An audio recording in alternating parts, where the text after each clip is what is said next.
እዚህ እኔ አድሚን አደርገዋለሁኝ፣ ትልቁ ላይ አደርገዋለሁ፣ እኔ ትንሿ ላይ ሆናለሁኝ። እንደፈለገ እዚህ ቦታ ላይ መጥቶ እዛ የሚናገረውን ነገር ከፍቶ ማውራት ይችላል። በቀጣይ እኔ እቤቱ እሄዳለሁ ስለ ክርስትና ለማውራት ማለት ነው። ቦታቸዋል አይደለ? ይህ ነው የሆነው። ሌላ እነ ኢብራን ጋር አውርተዋል። ያላወራው የለም። ውይይትም አቅርበውለታል ብዙ ልጆች። ነገር ግን ማንም ከኔ ጋር እያወራ የለም እያለች ትሰክሳቸዋለች ከታች ያሉት ህፃናት ልጆች። ይሄ ነው። ለማንኛውም እሱ ደፍሮ እዚህ ሊኖር አይችልም። ከሙስሊሞች ቤት አይገባም።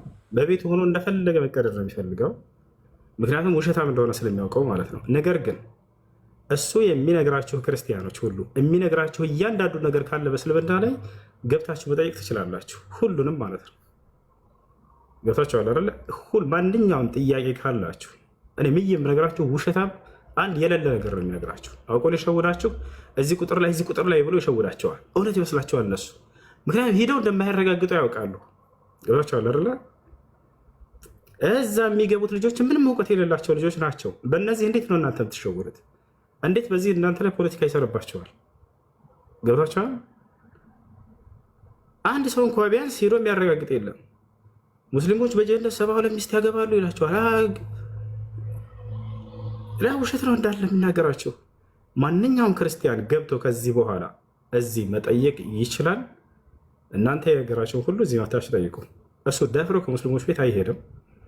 እዚህ ከመጣ አስተናግደዋለሁ፣ ችግር የለውም። በሆስት አንድ ጊዜ አውርተ ነው ነቢዩን እንዲህ ላድርግልህ ብሎ ተሳድቦ ነው የሄደው። ቁጭ ብሎ ደቂቃ ወስዶ መሳደብ ብቻ ነው የሚፈልገው። ይሄን ማንኛውም ክርስቲያን ማድረግ ይችላል። ቦታች አለ አይደለ?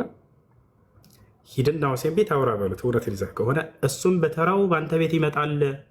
ስለ ክርስትና የሚያወራው ስህተት ነው የምትለው ከሆነ እሱም በቤቱ ይመጣል። ኸላስ።